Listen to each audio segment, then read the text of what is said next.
Dear student, आज हम एक नया टॉपिक डिस्कस करेंगे जो कि 9th क्लास का टॉपिक है और इस टॉपिक का नाम है सेल डिवीजन।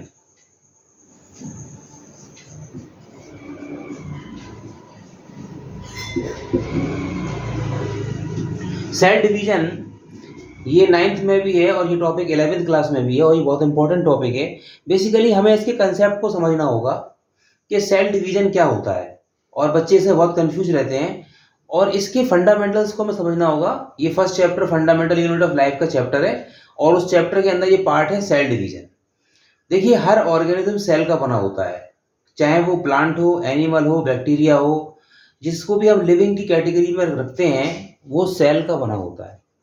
और सेल की एक प्रॉपर्टी होती है जो सेल थ्योरी में बताई गई, जो श्लाइडन एंड श्वान एक दो साइंटिस्ट थे, उन्होंने एक सेल थ्योरी नाम की एक थ्योरी दी थी जिसमें उन्होंने बोला कि जो भी लिविंग ऑर्गेनिज्म है उसके सेल डिवाइड जरूर करते हैं। तो सेल डिवाइड करने के पीछे रीजन क्या है? सपोज करो ये एक सेल है और ये सेल जो है ये सेल डिवाइड करके एक के दो सेल बना लेता है,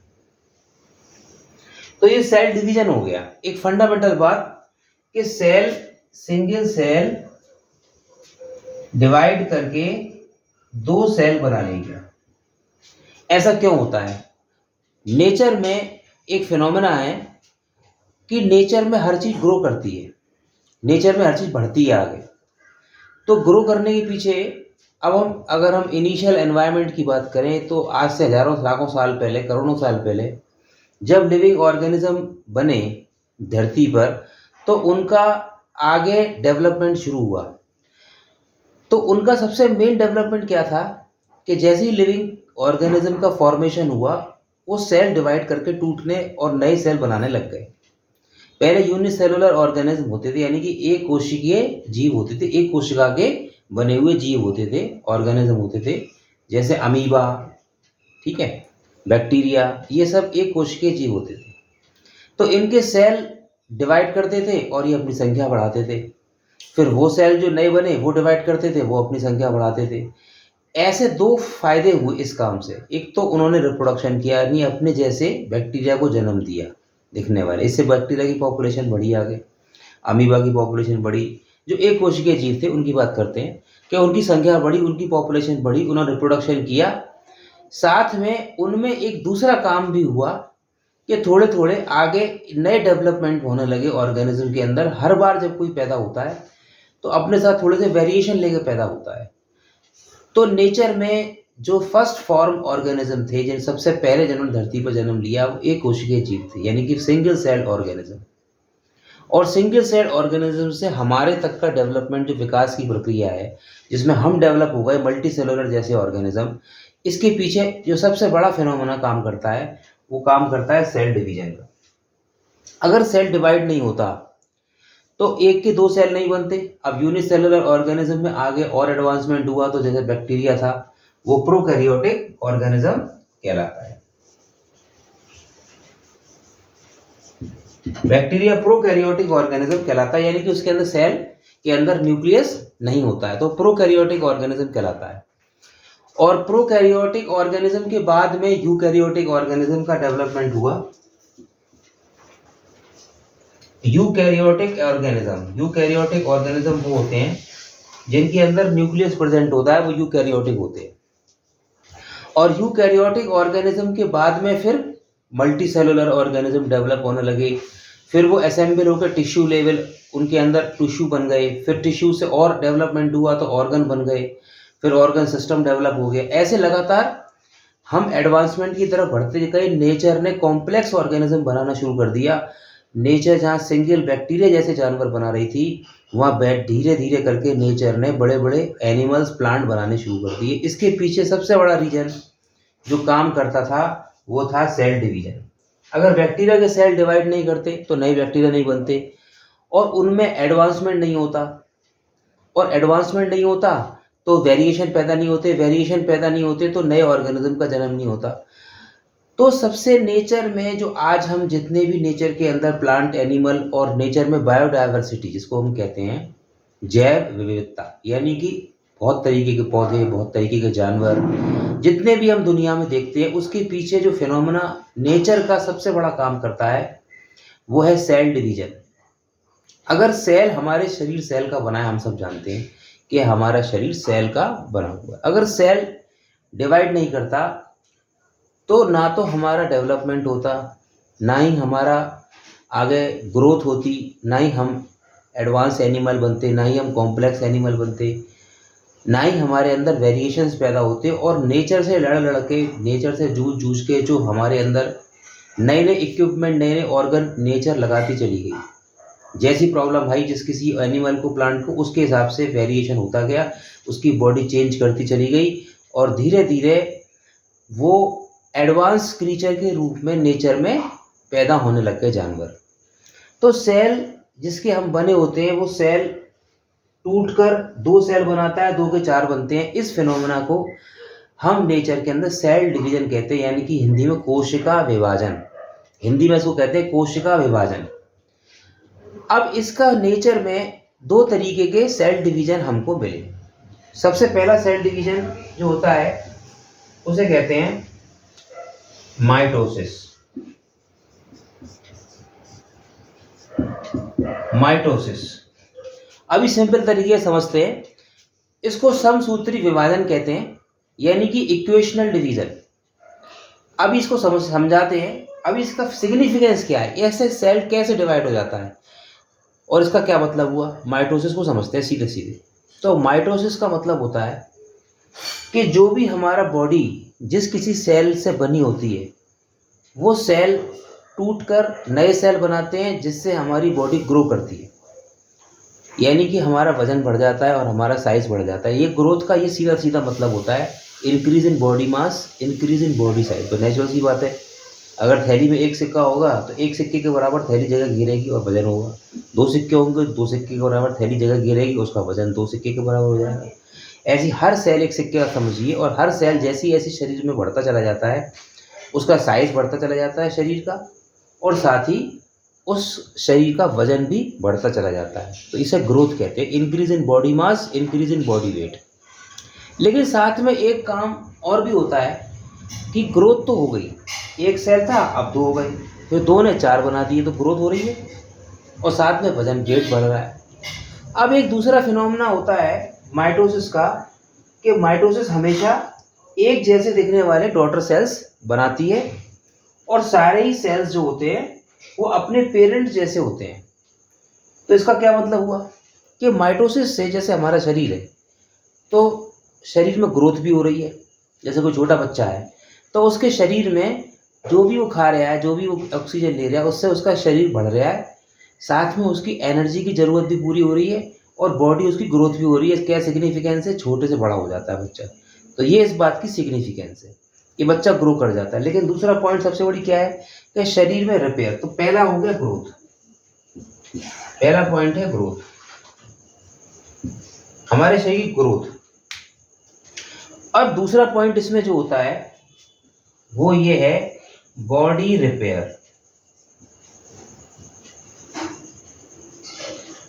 बॉडी रिपेयर का मतलब होता है कि जैसे ठीक है, अब सपोज करो हमारे कहीं चोट लग जाती है, अपनी बात करते हैं, तो हमारी चोट लगने पर वही सेल, जैसे हाथ में चोट लगी या हड्डी टूटी या कहीं छिल गया या कहीं कट लग गया, तो आप एक चीज़ ऑब्जर्व करिए कि जब हमारे शरीर में कहीं चोट लगती है, तो हाथ में चोट लगी, हाथ का कोई टिश्यू कट गया, तो कुछ दिनों के बाद जब चोट भर जाती है, ठीक हो जाती है, तो वही टिश्यू हाथ के रिप्लेस हो जाते हैं। यानी कि जितने हिस्से में चोट लगी होती है, सपोज करो ये हाथ का ये हिस्सा है, और इतने हिस्से में चोट लगी, तो यही टिश्यू आएगा लौट के वापस, और इतने ही हिस्से में आएगा। अब ये कैसे हो गया, डॉक्टर क्या करता है, डॉक्टर आपकी चोट पर दवाई लगा देता है, उसको पट्टी बांध देता है। ये इसलिए होता है क्योंकि आपके कोई इन्फेक्शन ना लग जाए शरीर में, इसलिए डॉक्टर का काम होता है। ऊपर से दवाई दे देगा, आपको गोली खाने को दे देगा, वो दर्द की गोली हो गई, बुखार कम करने की गोली हो गई, या जल्दी आपके शरीर के अंदर ग्रोथ हो तो मल्टीविटामिन दे दिए, कैल्शियम दे दिया, विटामिन सी दे दिया, जिससे जल्दी आपकी बॉडी रिकवर कर जाए। लेकिन इसके अंदर जो मेन काम है कि जहाँ से हड्डी टूटी थी या जहाँ से चोट लगी थी या जिस जगह से आपको प्रॉब्लम हुई थी, वही जगह हील करती है और अपने आप हील करती है। अपने आप वो टिश्यू रिप्लेस होते हैं, अपने आप वो जगह भर जाती है, कुछ दिनों बाद दवाई लगा लगा के आप पट्टी बांधते रहते हो, वो जगह नहीं खाला जाती है और कुछ दिनों बाद वो जगह पता भी नहीं चलती कि वहाँ कभी चोट लगी थी या नहीं लगी थी। तो इसको क्या कहते हैं? Body repair. ये भी सेल डिवीजन से ही पॉसिबल हुआ, क्योंकि अगर वो सेल के टिश्यू जो टूट गए थे या छिल गए थे, कट गए थे, अगर उनके सेल आगे नहीं बढ़ते और उस जगह को नहीं कवर करते, तो वो जगह चोट बनी रह जाती हमेशा के लिए। इससे हमें ये समझ में आता है कि शरीर के अंदर जो सेल डिवीजन होता है, वो एक तो हमारी ग्रोथ करता है और ग्रोथ के साथ साथ हमारी बॉडी को रिपेयर भी करता है इन केस ऑफ इंजरी और इन केस ऑफ एक्सीडेंट और in case of any problem. अगर हमें बॉडी का वो हिस्सा टूट फूट हो जाती है अंदर से बाहर से, तो उसको रिपेयर करता है। एक तीसरा काम ये सेल डिवीजन माइटोसिस और करता है, जिसको कहते हैं सेल रिप्लेसमेंट। Cell replacement. अब क्या मतलब हुआ? काम करते करते सेल पुराने हो गए। हर चीज़ की एक लाइफ होती है, कोई भी चीज़ हमेशा के लिए काम नहीं कर सकती। गैस भी जलाते हैं, गैस भी ख़त्म हो जाती है, एक समय आने पर अंगीठी जलाते हैं, अंगीठी के भी कोयले जल जाते हैं। कोई भी चीज़ हमेशा एक बार पैदा होने के बाद, बनने के बाद ऑलवेज सही स्थिति में नहीं रहती। तो ऐसे में हम कपड़े भी चेंज करते हैं, गंदे कपड़े हो जाते हैं तो कपड़े भी हमें चेंज करने पड़ते हैं। हमें डेली अपनी बॉडी की मेंटेनेंस भी करनी पड़ती है, नहाना धोना भी पड़ता है। सेम स्थिति ऐसी हमारे शरीर की भी होती है। जब हमारे टिश्यू पुराने हो जाते हैं, सेल ओल्ड हो जाते हैं और हमारे अंदर के ऑर्गन जो हैं वो काम करना धीरा काम कर देते हैं, तो बॉडी अपने आप सेल को रिप्लेस करती है, अपने आप सेल को रिप्लेस करती है। अच्छा, ये रिप्लेसमेंट का प्रोसेस जो है वो बड़ी उम्र पे जल्दी होता है, ज़्यादा होता है बजाय बच्चे के, क्योंकि उसके सेल और उसकी एनर्जी, सेल डिवीजन ग्रोथ में लग रहा है, एनर्जी लग रहा है और उसकी ग्रोथ में सेल काम आ रहा है। लेकिन थोड़ी एज के बाद में सेल रिप्लेसमेंट ज़रूरी हो जाता है। वैसे नॉर्मली भी ब्लड के सेल 3 महीने में रिप्लेस हो जाते हैं, हार्ट के सेल कभी रिप्लेस होते नहीं।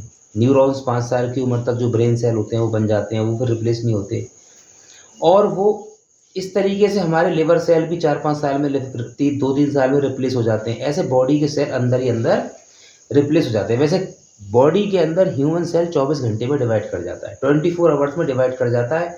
अब वो ग्रोथ में पार्टिसिपेशन कर रहा है या वो रिप्लेसमेंट में पार्टिसिपेशन कर रहा है, ये एज और बॉडी की कंडीशन और किस उम्र से व्यक्ति गुजर रहा है, उसके शरीर की क्या स्थिति है, इस बात पर डिपेंड करता है कि वो सेल रिप्लेसमेंट हो रहा है कि सही। इसी पर हमारे बॉडी की कंडीशन डिपेंड करती है कि हम जब ओल्ड एज में चले जाते हैं तो वहाँ पर रिप्लेसमेंट का प्रोसेस भी स्लो हो जाता है। तो सेल नए रिप्लेस नहीं होते, इसलिए हम बूढ़े दिखने लगते हैं और चेहरे पर झुर्रियाँ आ जाती है। ये ओल्ड एज की कहानी है। लेकिन यंग एज में क्या होता है, सेल हमेशा रिप्लेस होते हैं और सेल डिवाइड भी करते हैं और सेल जो ग्रोथ में हेल्प करते हैं, तो लगातार हमारी हाइट और हमारी वजन और हमारा साइज बढ़ता चला जाता है। इसको हम कहते हैं डेवलपमेंट। तो सेल डिवीजन का अगर कंसेप्ट नहीं होता, तो सेल डिवीजन के कंसेप्ट में क्या हमने समझा कि सेल हमेशा डिवाइड करते हैं। बॉडी के सेल, 2 सेल, एक सेल टूटकर नए सेल बनाते हैं। वो सेल हमारी बॉडी के अंदर हीलिंग का काम भी कर सकते हैं। कहीं टूट फूट हो रही है तो बॉडी के अंदर नए सेलों का निर्माण उस जगह पर जाके करना। और दूसरी चीज़, अगर ग्रोथ ईयर्स हैं किसी के, तो ग्रोथ में सेल रिप्लेस होंगे, जल्दी से उसके अंदर हीलिंग होगी, जल्दी से उसके पाइलअप होंगे, सेल्स बढ़ते चले जाएंगे। जैसे छोटा बच्चा होता है, उसके पतले पतले हाथ पैर होते हैं, फिर धीरे धीरे मोटे होते चले जाते हैं। वो इसलिए उसका शरीर भर रहा है अंदर से, बॉडी बोन्स मजबूत हो रही हैं, धीरे धीरे हड्डियाँ मजबूत हो रही हैं, मांस आ रहा है अंदर, मांसपेशियाँ आ रही है, मसल्स आ रही है, उसकी बॉडी लगातार बन रही है। उसमें सेल डिवीजन हेल्प करता है। और अगर बॉडी में कहीं चोट लग जाए तो रिपेयर करने के लिए भी सेल का इस्तेमाल होता है। जो सेल टूट गए वो नए रिप्लेस हो जाते हैं। आप हमेशा याद रखिए, डॉक्टर सेल ग्रोथ नहीं कराता, वो खाली आपके टिश्यू को बांध देता है एक जगह पर, टाई अप करके उसको इन्फेक्शन से बचाने का उसका मेन काम होता है, ताकि टूटी जगह पर इन्फेक्शन ना लग जाए। वो खाली उसको हीलिंग अंदर से करती है बॉडी। अब वो धीरे करती है, जल्दी करती है, इस बात पर डिपेंड करता है कि आप किस तरीके से न्यूट्रिशन ले रहे हो। और तीसरा फंक्शन होता है सेल रिप्लेसमेंट। सेल रिप्लेसमेंट का मतलब होता है जो अंदर इंटरनल ऑर्गन हमारे जो कि वीक हो चुके हैं, उनके सेलों को रिप्लेस करके उसकी जगह पर नए सेल आ जाएंगे, तो वो फिर से ऑर्गन हमारा रिजुविनेट हो जाएगा। ऐसा इंटरनली बॉडी लगातार करती रहती है। लेकिन ये प्रोसेस सेल डिवीजन का ओल्ड एज पर जाकर धीरा हो जाता है, धीमा हो जाता है। इससे क्या होता है, इस वजह से हमारी बॉडी के अंदर रिप्लेसमेंट और सेल डिवीजन स्लो हो जाता है और धीरे धीरे बॉडी डिस्ट्रॉयमेंट की तरफ बढ़ने लगती है और एक समय पर हमारा शरीर सूख जाता है बिल्कुल, और एक समय हमारी स्किन भी सूख जाती है और धीरे धीरे करके हमारा सेल डिवीजन स्लो होता है, तो हमारी वज़न भी घटने लगता है और जिस तरह से वज़न बढ़ा था उसी तरह से वज़न घटने लगता है, अंदर फैट का डिपॉज़िशन भी घटने लगता है और बहुत सारे चेंजेस होते हैं बॉडी में। लेकिन अभी हम बात कर रहे हैं सेल डिवीजन की। तो यहाँ पर जो माइटोसिस है, इसका काम जो होता है, इस तरह का सेल डिवीजन बॉडी की ग्रोथ कराने में, रिप्लेसमेंट कराने में हेल्प करता है और ये हर जीवधारी यानी हर ऑर्गेनिज्म के अंदर लगातार होती रहती है माइटोसिस। ऐसी प्लांट में होता है, ऐसी एनिमल्स में होता है। अगले सेक्शन में मैं आपको मियोसिस के बारे में बताऊंगा। जो दूसरा सेल डिवीजन होता है उसका नाम है मियोसिस और उसको कहते हैं रिडक्शनल डिवीजन। और साथ ही इनके पीछे का जो क्रोमोसोमल कंसेप्ट है, chromosomal concept of cell division, वो मैं आपको समझाऊंगा। Thank you.